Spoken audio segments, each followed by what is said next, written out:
Customers shouldn't have to start from scratch every time they need help. That's why we built Fin.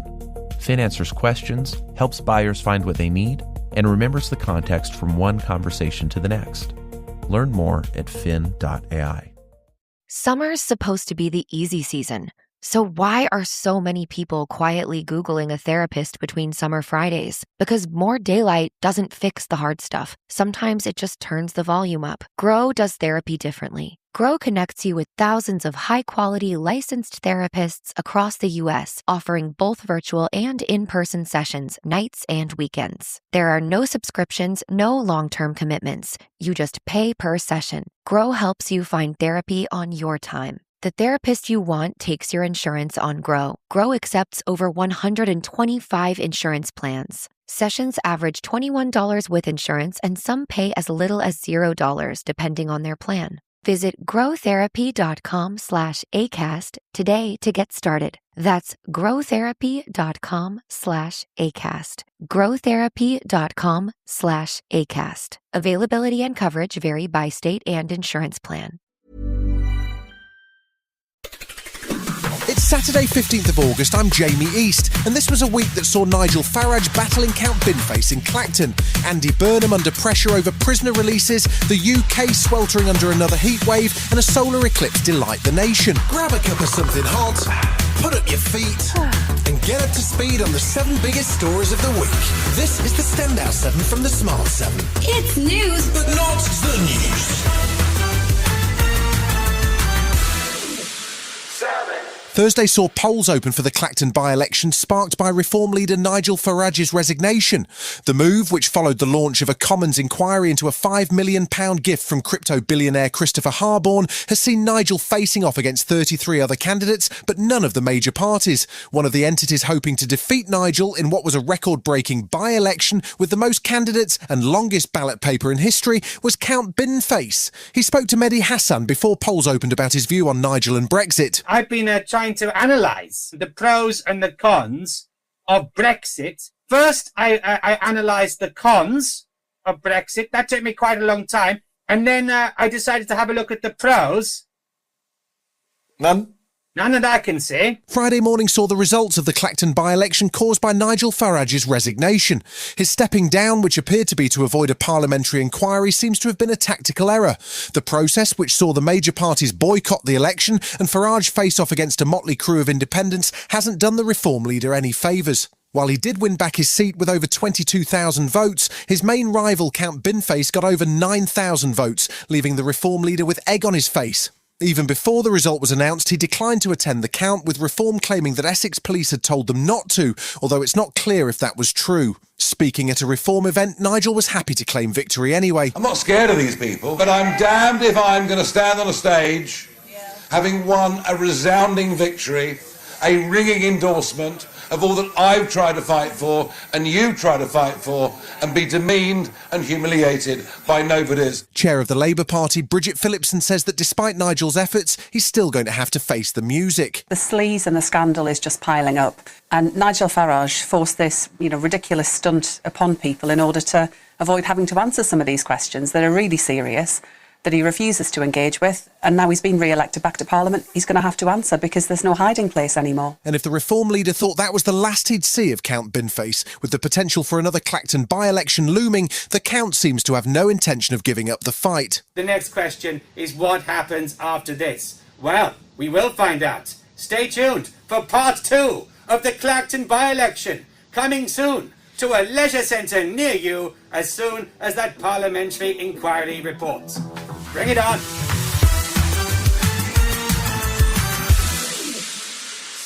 Prime Minister Andy Burnham has come under increasing pressure in the last week or so over the early release plan for prisoners intended to take pressure off Britain's overcrowded prison system. The initial plan was to provide early release based on time served, but Burnham instead removed categories of offenders, including murder, rape and sex offenders, from the list. However, pushback came from victims, including the mother of PC Andrew Harper, who was horrified that her son's killers could be released. Tuesday saw the PM signal another change of tack, with new proposals to ease overcrowding, including using space in women's prisons and sending foreign prisoners home. What I have done since I came into office is push the system every single day to go further. I've not accepted it's impossible to do more. I believe there is more that can be done. The Justice Secretary has now been asked to fast-track a new plan, but the chopping and changing has irritated Thames Valley Police and Crime Commissioner Matthew Barber. He needs to get a grip of this. There is a solution out there. I want to meet with ministers because there is a very simple way in which they can do this. I just don't understand why they haven't at the moment committed the political will to make it happen. Apart from the political pressure over prisoner releases, the new PM is also facing what looks like a new asylum crisis. Labour under Keir Starmer had pledged to stop using so-called asylum hotels to house those who cross the Channel illegally, instead planning to use military bases. Plans were announced for 3 initial bases, including one near the town of Bicester in Oxfordshire, but that has sparked protests from locals in the village of Piddington. Last summer saw protests outside migrant hotels and scenes like an inflatable boat, which was loaded with 230 migrants on Monday, aren't helping matters. Housing Secretary Angela Rayner says a crackdown is required. I feel absolutely appalled that these criminal gangs will load a boat up to dangerous levels that is not a seaworthy vessel and put innocent lives of desperate people at risk, and that's why we have to crack down on these criminal gangs that are doing that. Wednesday saw the whole of the UK try to figure out how best to watch the solar eclipse, but Prime Minister Andy Burnham had other things on his mind. He chaired a Cobra meeting on Wednesday as concern mounts about the UK's ability to cope with the ongoing heat waves and the droughts they've caused. Burnham's also been wrestling with the early release plan for prisoners, with the probation service voting in favour of strike action as concerns mount about how the system will be rolled out. Martin Jones is the Chief Inspector of Probation in England and Wales, and he says he's worried. I'm not fully confident that the probation service will be able to cope with this massive workload, and there's a risk that things will go wrong. But ultimately, there will be a small rate of serious reoffending, which will result in serious harm to victims. Aileen O'Connor from the Thames Valley Police Federation says they're unconvinced that the PM will be able to stop PC Andrew Harper's killers from being released. He's going to look really foolish, I would suggest, if he cannot bring that to fruition. Until there's a change in the legislation, unless he comes out and says it will not happen, then we don't stop. We keep fighting. Apart from the heat wave, the drought and the overcrowded prisons, this week has seen growing anxiety over illegal migration and the closure of asylum hotels. Anna Turley, the Minister for Border Security and Asylum, says the government is focused on security and finding facilities that are controlled and not a risk to the neighbours. The priority for us now is, say, making sure that we look after asylum seekers in a secure place. For examples that we're looking at particularly are former military bases. They have all the facilities on site, they're easier to manage, they're more contained, and it's trying to limit the impact on local communities. Tory Shadow Home Secretary Chris Philps claimed on Wednesday that there had been more small boat arrivals in the first 3 weeks of Burnham's tenure than for any other PM. However, that statement, fact-checked by PA, was not true, with higher numbers arriving during both Liz Truss and Rishi Sunak's time at number 10. Regardless, Philps says the new PM is not up to the job. Just when we thought we couldn't get anything worse than Keir Starmer, it appears we just have more illegal immigrants entering the country, and it's quite clear Andy Burnham is out of his depth. There was some good news for PM Andy Burnham on Thursday, as new figures from the Office of National Statistics showed that Britain's economy grew by 0.4% in the 3 months between April and June. There was a warning, however, that the ongoing Middle East conflict could impact figures as we head into the second half of the year. There was no let-up in the pressure over the government's early release programme, which is designed to ease pressure on Britain's overcrowded prisons. The PM has promised to review the scheme after anxiety over the potential release of the killers of PC Andrew Harper, but Met Police Chief Sir Mark Rowley says the legal system is struggling. It's very, very precarious at the moment, sort of long-term disinvestment. We will always be publicly accountable. We're the agency closest to the public. The reason we're really worried, we're the ones that see victims day in and day out. Sir David Normington, former Permanent Secretary at the Home Office, agreed, warning that with the probation service poised for strike action, the situation is critical. The criminal justice system is an end-to-end system with the police, the probation service, the prisons, and every part of that system is under stress.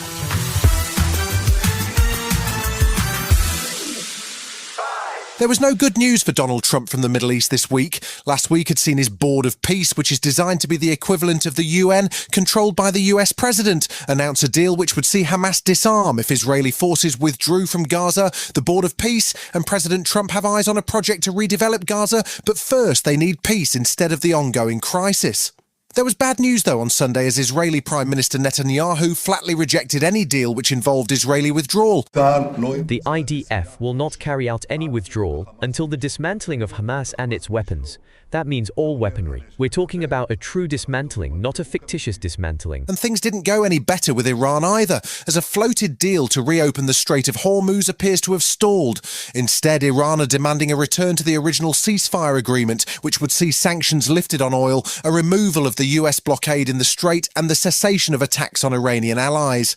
It leaves the Trump administration in a difficult position, but US Vice President Vance was attempting to sound unconcerned on Sunday. We've destroyed their nuclear program, we've destroyed their conventional military, and right now we're trying to see if they're willing to make the kind of long-term changes that would be necessary to have a better relationship with the United States, and if not, that's fine too. Tuesday saw a new scandal engulf the White House as it emerged Trump secretly used a military plane to leave the NATO summit in Turkey after fears of an Iranian attack on the brand new Qatari Air Force One.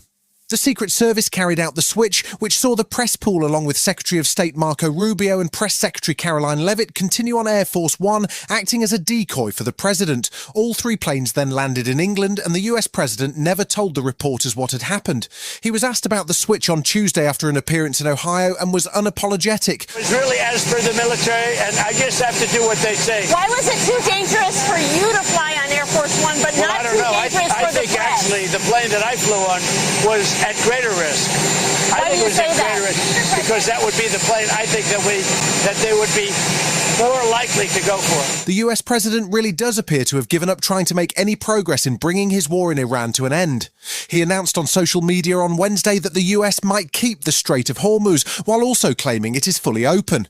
It remains blockaded both by Iran and by the US Navy, although there are increasingly concerning reports about those on board the US aircraft carrier Abraham Lincoln who have been deployed for over 9 months without a break. Families are flagging mental health concerns and shortages of supplies, but the Pentagon have failed to respond. Meanwhile, Donald says despite his Trump 2028 caps, he won't be attempting to win a third term. Everybody asked me that question, and you know that the law is very strong on that. I'd love to run, but the law is very strong. I get asked by well, even tonight they're screaming at the event, 2028. Now, everybody wants me to do it, but the law is very strong.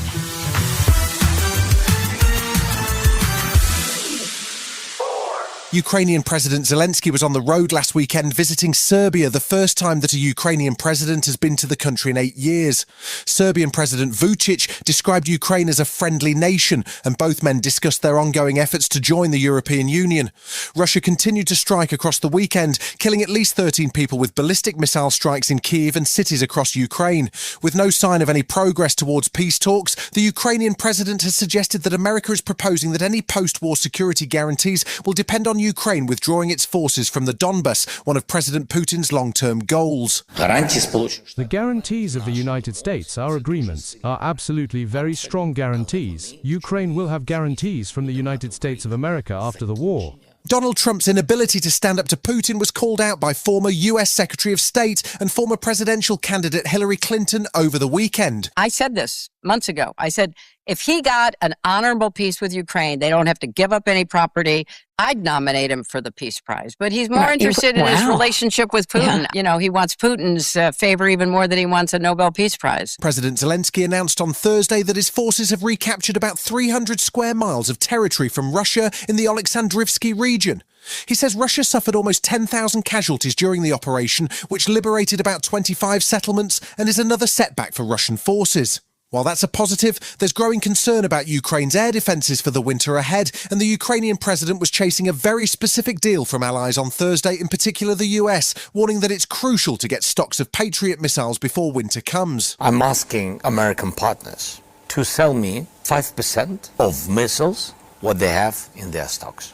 If they sell us 5%, we will go through the winter. If they can sell us 10%, we will destroy all the Russians' ballistic missiles. Still to come on today's Standout 7 in association with Metro, Britain swelters under another heat wave and we marvel at a solar eclipse. Right after this.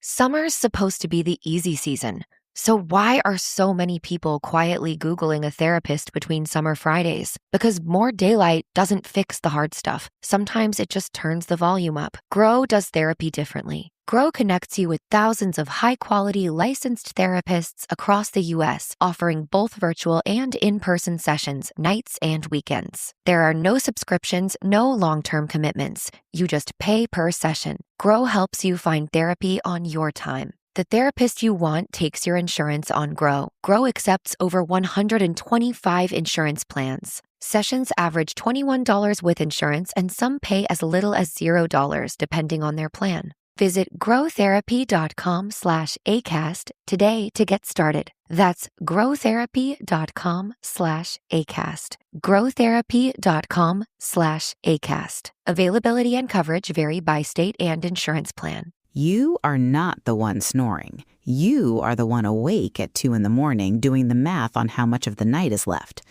You bought the strips, the pillows, the mouth guard they wore twice. Maybe you have moved down the hall. Excite OSA works a different way. It treats a root cause of snoring, and it happens during the day. 20 minutes, the length of one episode of something. An FDA-cleared prescription device for primary snoring and mild obstructive sleep apnea. Nothing to argue about at bedtime, nothing strapped on, nothing to remember. In clinical studies, 90% of patients saw a reduction in snoring. No sleep study required. Prescribed online, shipped to your door. Excite OSA at springsleep.com/wellrested. Code WELLRESTED for 20% off. Excite OSA is an FDA-cleared prescription-only device for primary snoring and mild obstructive sleep apnea. Not for everyone. Individual results vary. Risks and benefits at springsleep.com. Welcome back. Thursday saw temperatures in the UK reach their highest level so far this year, with a reading of 38 degrees recorded at Kew Gardens. This summer is proving to be a record breaker, with an extreme heat alert affecting most of the country and only ending on Friday evening. Already 9 areas of the UK are officially in drought, including Yorkshire, the Midlands, London and the south of the country.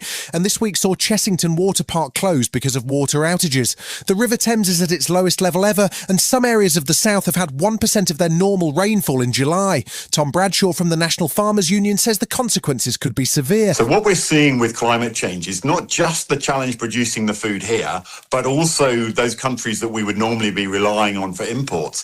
And that's why it's so important that as the UK, we take control of our food system here. Dr. Samantha Burgess is the strategic lead for climate at the EU's climate change monitoring programme Copernicus, and she says we need to get used to more extreme heat. So one of the consequences of Europe's warming is we are more likely to get the type of heat waves that we've seen this summer. When we get those heat waves, they are hotter, they're lasting longer, and they're happening more frequently.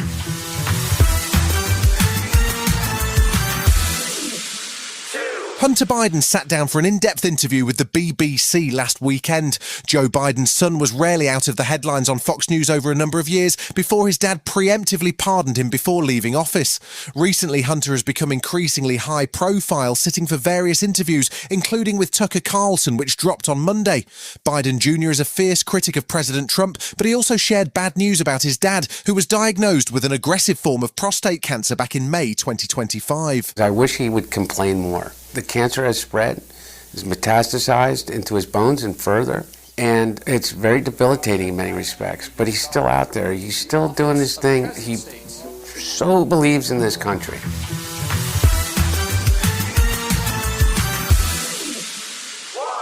Wednesday evening saw most of the UK head out to the garden to enjoy the cosmic miracle of a solar eclipse. For most in the UK, it was a pretty significant eclipse, with more than 80% of the sun blocked out by the moon, but it only lasted for about 2 minutes at its peak. Even though the sun was partially blocked, experts repeatedly warned that it's quite important you didn't look directly at it. Donald Trump, I'm looking at you. Science and space communicator Dr. Neve Shaw said in particular people should not be using normal sunglasses to protect your eyes. Sunglasses, their job is to remove glare. They do not protect you from the damage of the sun's rays. The temptation on Wednesday evening will be, oh sure, look, 90% of it will be covered, I'll be grand. No, you won't be grand. You will have a permanent imprint of the eclipse on the back of of your eye. By the way, if you couldn't resist and did look directly at the sun, it will take a few days before any damage becomes apparent, and if you're concerned, you should probably speak to your GP. Thousands of people travelled to Spain to see the eclipse in totality, including these Americans who spoke to Sky News after the event. It was like a twilight dawn. It was just like this re-emerging at the weirdest time, and it's, everyone collectively just cheering like it's back. Like it was like a giant collective peekaboo game, but in the most just wonderful way. And seeing that re-emergence and seeing that reminds us of that hope. Meanwhile, Scotland's Astronomer Royal, Professor Catherine Haymans, was in Newquay, where she summed up the scale of the cosmic event. The sun is our nearest star in the universe, and we have this weird cosmic coincidence here on planet Earth that we have a moon orbiting around us that just happens to block out the sun every now and again. But our sun is just one star in over 100 billion stars that make up our own Milky Way galaxy. And to think about the planets that are orbiting those stars, and maybe who could be there looking at eclipses on their own planets. It just makes me think really big when I see these astronomical events in real time. You've been listening to The Smart 7. We'll be back tomorrow at 7 a.m. Hit that follow button and have a great day. Give us 7 minutes and we'll give you the world. Join me, Monica Reinagel, for a live taping of the Nutrition Diva podcast in Washington, D.C. On Wednesday, August 19th, we are gathering at the beautiful Friends of the National Arboretum to dive into the science of hydration. We're kicking the evening off with the sunset yoga session, followed by the live podcast recording and an open Q&A. So bring your most burning nutrition and hydration questions. Come for the yoga, come for the show, or do both. A huge thanks to our friends at Liquid IV for making this night possible and keeping us hydrated all evening long. Spots are limited. Grab yours and RSVP now at nutritiondivadc.com. Back to school is busy enough. The last thing you need is shopping that makes it harder. Whether you're moving into a dorm, your first apartment, or just getting organized for the semester, Wayfair makes it easy to get everything you need in one place. Furniture, bedding, storage, decor, study essentials, all at prices you'll love, with fast shipping before move-in day. Get everything you need for back to school season. Shop Wayfair.com today. Wayfair, every style, every home.